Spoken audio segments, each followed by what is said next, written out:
My guys, King Janet here. Welcome to this little video where the point of it is to look at what DSP has said about alcohol compared to what he was actually spending it, which we can check thanks to the backleaks info that Piece of Pieces logged this amazing tips tracker, linked to that in the description down below. So, if you've ever paid attention to the backleaks, you might have noticed a trend. Alcohol spending seems to be significantly high for someone who apparently does not drink much anymore at all, according to what DSP has said himself. But to be fair to DSP, in April of 2020, he had this to say about alcohol. Dearest Gangsta says, do you still drink alcohol? I know you improved your diet over the years. If so, what do you drink? Every once in a while, yes. It used to be like maybe every once in a while when Kat and I went out. Then I stopped doing that because the drinks going out were so expensive. If I do have a drink at home, it's usually like I said, gin and tonic, which is really just gin and Sprite, or like a rum and Coke, or every once in a while maybe vodka and grapefruit juice. I've actually found vodka and grapefruit juice go really good together, but not really grapefruit juice. It's that ruby red mix you can get at the store. That's like a watered down version of grapefruit juice. That's really good with vodka. Those are like the three key drinks that I would have at home. But I usually just buy, if I'm gonna get it, it would be like I buy the cheap thing, and I just have a drink every once in a while. It's not often, but yes, I do still drink every once in a while, sparingly. So DSP claimed to drink once in a while sparingly, and looking at the bank leak info for alcohol spending, that does seem to correlate. I've got no reason to believe DSP was lying about that, as I'd say this is kind of a reasonable amount of money to spend a month on alcohol purchases. You can see it between March 2020 and August 2020, DSP actually only spent under $160 on alcohol. That's quite low for about half a year. In July 2020, DSP talked about his old gaming habits from several years prior, when the main takeaway of it is that he did really dumb things in games because he drank while playing, but he stressed that he does not drink anymore while streaming unless it's a special event like the Christmas Marathon. Iggy Small says, what was the funniest gaming session you had while drunk? Well, I don't drink and stream or drink and play games anymore at all. The only exception to that rule may be Christmas time. If I'm doing a Christmas event, I'll have some eggnog or I'll have some beers or whatever. But I do not do that anymore. But back in the day when I first started on YouTube, before I did it professionally, before anything was taken seriously, usually, if I was going to play games overnight or late night, I would drink. And my drinking choice was rum and Coke. And I would sit there drinking while playing. And it was certainly a unique experience. People, I'm sure right now would start bringing stuff up from that time period and say, oh, this was the biggest thing, this was the biggest thing. But I think the one that everyone goes back to was my Fallout 3 playthrough. I was playing through the game, and I was in the town. I forget the name of the town, but this is the town where I guess the kids had been growing up in Little Lamplight, which is a cave society of just children. And when they grow up, they get exiled. They can't live there with the kids anymore. And as they went out into the wild, they all just grew up in this other town, okay? So the people who lived in this town really weren't adults. They were kind of children who never were taught how to be adults, but they were just trying to learn how to be adults on their own. They were all kind of immature. They would get into fights and do stupid shit. And I remember having, if I remember correctly, I don't remember if I rescued one of them that was captured by a super mutant or whatever, but for some reason I went to the town and one of them got mad at me because of dialogue options or something, and they wanted to fight me, and I killed everyone in the town. Because I basically pulled out a gun and defended myself, and then everyone aggroed to me in the town, and I was drunk and really angry. I was like, fuck this, if you're going to attack me, I'm going to fuck you up. And I just went and killed them all. Because I was drunk, and I didn't care. Now today, if I'm playing a game like Fallout, and something happens, I aggro an NPC, I'm probably like, damn, I want to reload. That's messed up. I want to try to do this non-violently and figure out what the best way to do it is. Back then, I didn't give two shits. So I was like, fuck this, nuke them all. So I was running through town using healing. I was just killing everyone. It was a bit of slaughter. It was a huge fucking slaughter where I just slaughtered everyone in the town. It wasn't kids. Someone said you can't kill kids. It wasn't the kids. It was the kids who had grown up to be too big to live with the kids in the camp of Little Lamplight, and they went to this town because they were like young adults. I slaughtered the whole town, and people still to this day will say that's the funniest part. Although, that very same playthrough, again, playing at late nights, drinking, I got lost in the sewers for like 2 hours, where I was so drunk that I couldn't see where I was going in the sewers, and I ended up walking in fucking circles in the sewers, and I couldn't find my way out because I was so drunk that I couldn't do it. I would say the final thing that's also infamous about back in the day was my original Batman Arkham Asylum playthrough.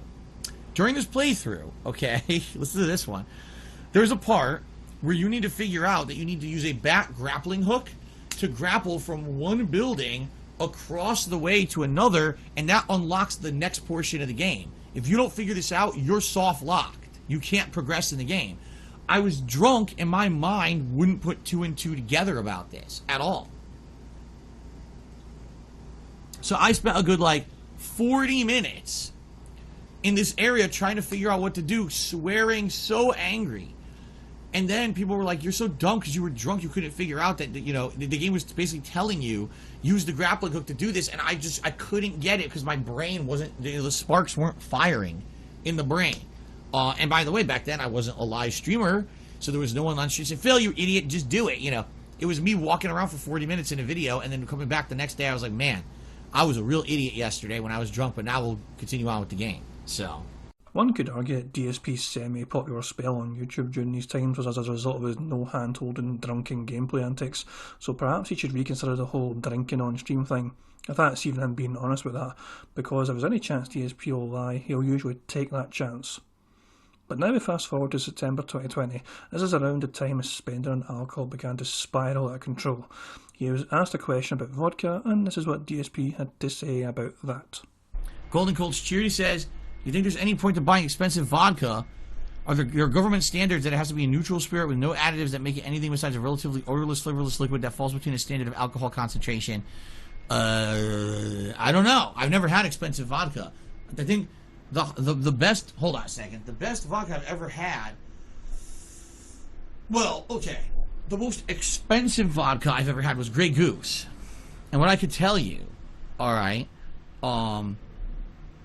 What I could tell you is Grey Goose may not necessarily taste better than other vodkas, but it goes down smoother. It doesn't have as much of a harsh bite when you drink it as other vodkas.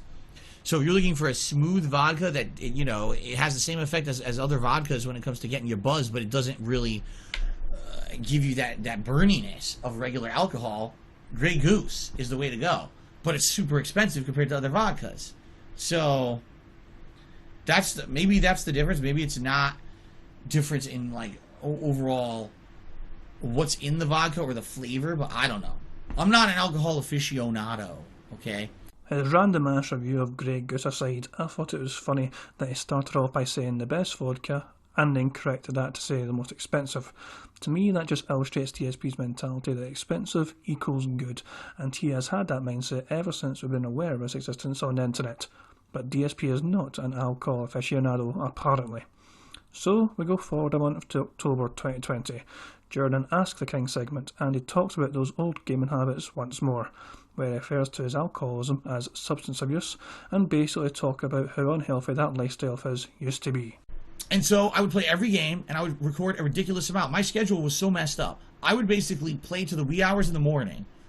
Some days, drinking profusely. I'm being honest with you guys. I told you about this, that I had a past of substance abuse where I was drinking way too much. And some nights I would just drink. That's why you would see those drunken videos that I would put out on YouTube. Drunken Fallout 3 and late night drunken playthrough a release day and stuff like that. Okay?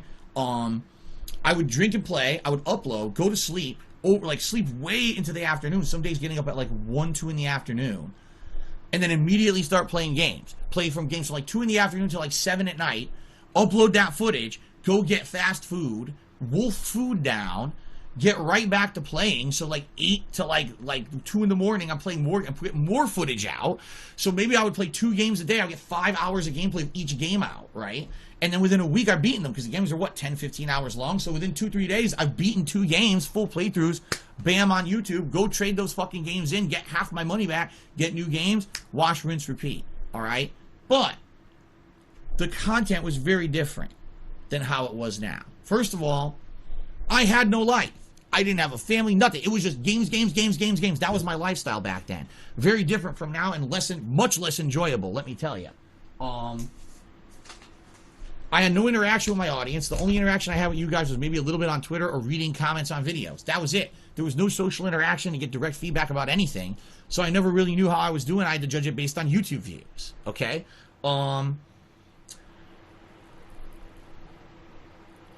It was a very unhealthy lifestyle, let's be honest here. You know, the sleep schedule was terrible. I was drinking all the time. I was eating unhealthy food constantly. It was a very, very unhealthy schedule. I wouldn't be surprised if the year of late 2010, when I first started doing this for a job because I lost my office job, through like 2013, I wouldn't be surprised if those 2 to 3 years took 10, 15 years off my life for the way that I was living. It was just not good, okay? It wasn't until I basically moved here in 2014 that I kind of got my life back together. And honestly, it wasn't until Kat moved in with me that I finally got on a really better schedule, a more normal human fucking schedule of not being up till the wee hours of the morning, right? And not waking up late afternoons. I had to get back to a normal life schedule. And it took a while, but I did. I'm back on a normal life schedule now, which is good.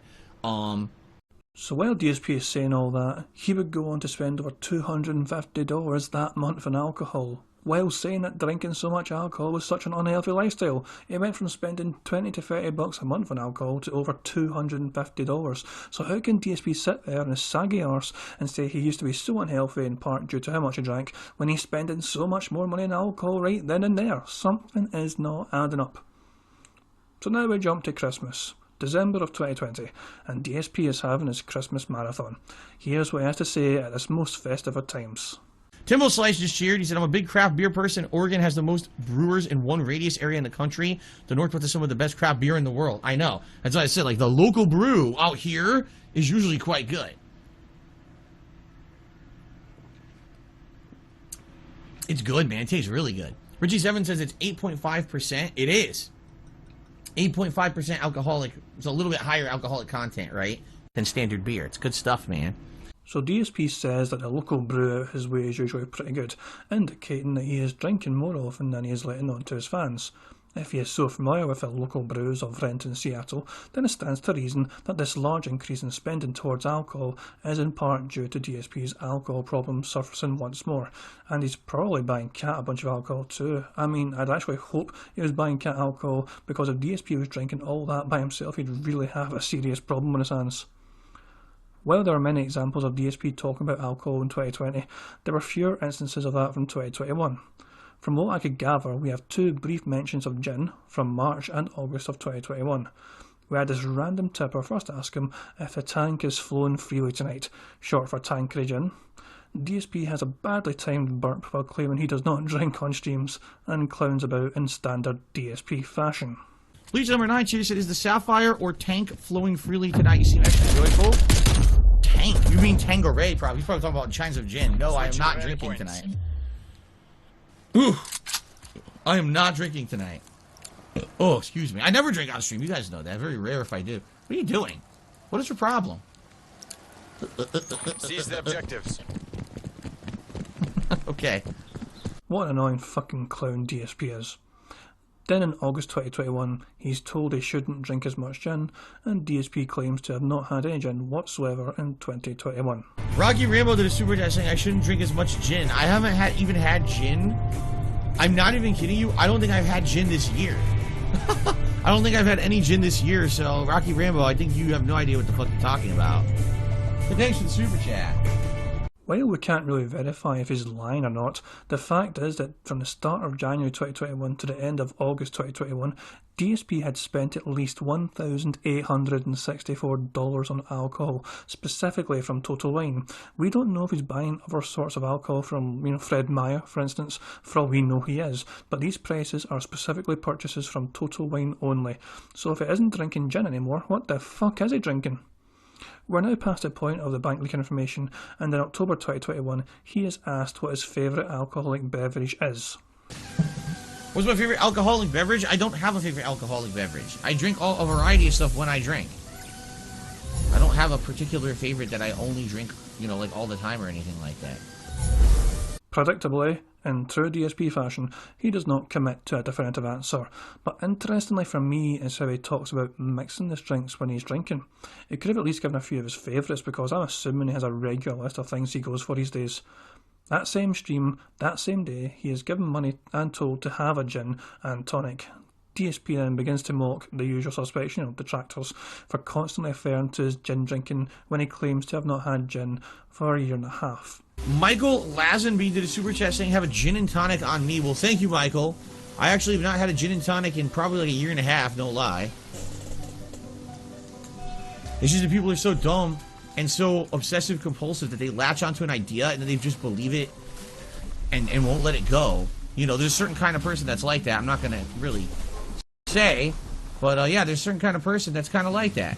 And it is what it is, because I don't drink gin. Like, I haven't had gin in a very long time. Yeah, I don't know how to get through this. This purple. Huh. Wait a minute. So if we're supposed to take DSP at his word, then the several $100s a month he is spending specifically at Total Wine is not related to gin in any capacity whatsoever. DSP strikes me as someone who might genuinely care about being made fun of for constantly drinking gin, and I can totally believe he would stop drinking it just so the internet would not mock him for it anymore, but he's essentially replaced one kind of alcohol with another, it would appear.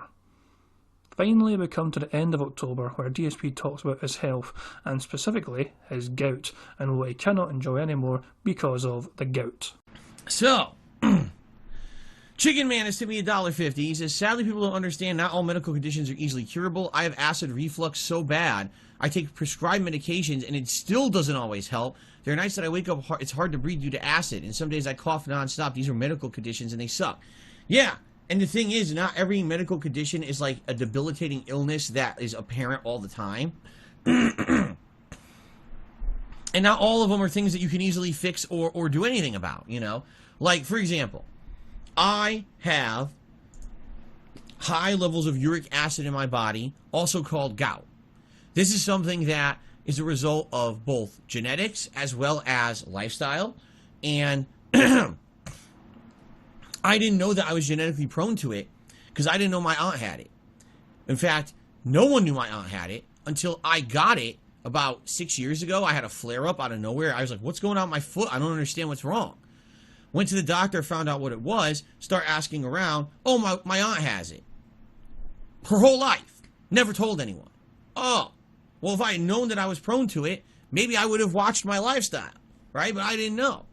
So now, my entire life, no exaggeration, I have to watch what I eat and drink, and I have to do supplemental things to lower my uric acid levels. For example, I have to drink cherry juice. Cherry juice actually has anti-inflammatory properties and lowers uric acid levels of your body. So I have one large glass of tart cherry juice a day, and it actually helps with this condition. I have to make sure that my diet is balanced and I don't eat too much of things that cause uric acid. For example, red meats, shellfish, those kind of things are very high in uric acid. Also, if I eat way too many fatty foods, greasy fried foods, or cheeses, that also can make a flare-up happen. In addition to all of that, alcohol. If you drink too much liquor or beer or whatever, that can also, it doesn't really cause it, but I think what they say is it makes it worse. So if you have it or you're having issues with it, it'll make it worse. It'll compound the issue. So I have to watch all these things. And before I knew I had this condition, I never did. I was a guy who would go out and eat a giant steak. You know, I actually, when I lived in Connecticut, I would go get the prime rib and shit. This ginormous slab of meat, slamming it down in front of me. I would eat the fucking thing, you know? That was me. And then when I found out about this, I had to adjust my lifestyle. Now, would you know that I had it? No. In fact, I don't look like the kind of person who gets it, because they call it King's disease, because typically the kind of people who get it are people who, like, let's be honest, they overindulge themselves. They're sitting around overeating constantly. They're sitting around doing things that are horrible for their lifestyle. You would think that, like, someone who's, like, grossly overweight or something like that, those are the people who would get it. And I'm, you know, really, if you look at me, yeah, am I slightly overweight? Yeah, but I'm not like that. I'm not necessarily the stereotypical kind of person who would get it. For me, it's more of, because it was actually more of my genetics than anything else that it happened. So, but that's what I mean. Like, people have diseases like this, and you don't know. How would you know? That's why I always say to people, when you are kind of like being mean to someone for something that is like not their fault, you have to understand that, like, that person is suffering. You know what I mean? Like, even if they don't externalize their suffering, they're suffering, man. This post-nasal drip, I hate it. It really, like, it makes my life miserable half the time. Sometimes, and this is not kidding, I'll sit down to eat a meal, a nice home-cooked dinner, all right? And I sit down to eat it, all of a sudden my post-nasal drip kicks in as I try to eat the meal, and now it's like, oh God, I'm trying to eat and it's disgusting, and I can't taste the food as well because it's going down there. Now I'm like, oh God, I'm trying to clear my throat, clear it out. It's just, it's nasty. It's not something I want to have. I want to get rid of it. I can't. What am I supposed to fucking do? I'm already suffering from it. Why would you then on top of that compound it by making fun of or deriding the person who has the condition? You know what I mean? You know what they say is that you never really know what someone's going through. And you don't know what personal struggles or private struggles someone might be fighting. So why would you be fucking nasty to a person over something as stupid as that? You know what I mean? Do you think I want to sit here and make this noise all day? No. You know? No. But I have to deal with it. You know? So DSP says if you drink too much liquor or beer, it can make gout worse. So if that's the case, why are you spending so much fucking money on alcohol, you dumb fuck? This simply does not add up. He either drinks ignoring his health condition of having gout, or he's spending so much money on alcohol specifically for Kat. Maybe she's the one with the alcohol problem. It honestly baffles me. Honestly, how can you see... You can see from a wee dumbass spreadsheet from the information taken from the bank leaks, he just spent under $3,000 on alcohol between March 2020 and September 2021. But considering those first 6 months were somewhat modest in his spending, almost all of that spending money came between September 2020 and September 2021. DSP has a gacha gaming addiction. We know that from the WWE Champions leaks and the bank leaks showing all those microtransaction payments from iTunes and PayPal. He has had a drinking problem in the past as well, and it's been theorised that he told Kat about this while attempting to woo her. You know, remember when DSP said that nonsense like, I told Kat things I'd never told anyone else? It's kind of believed that he was likely referring to being a drunk in the past. But I honestly think it's resurfaced this drinking problem. We've seen him slurring his words on stream. He's had these weird sips and lip smacks as if he's drinking something stronger than just seltzer water. He claims to not drink on stream, but if he's not drinking while on stream, he appears to be consuming a lot of that shit in between streams. DSP's poor decisions in life are why he is still stuck on Mission 1. When copyright strikes hit him, he mass deleted a lot of his videos tanking his channel. When he decided to move out of Connecticut, he chose not to try and sell his old home first or even attempt to rent it out. He moved into a house far too big for just 2 people, but did it anyway because it was a gated community. His need to attempt to beat the detractors by having a full-time girlfriend, a home in a gated community, a flashy BMW in the driveway, and his YouTube legacy. All these things are about trying to look better than he actually is. And DSP's poor decisions in life continue to this day, with him blowing so much money on things like alcohol. Hundreds of dollars a month specifically on alcohol is not healthy, especially for someone with gout, and DSP could be drinking himself into an early grave. But this has been King Jad. I hope you enjoyed the video, guys. Peace out.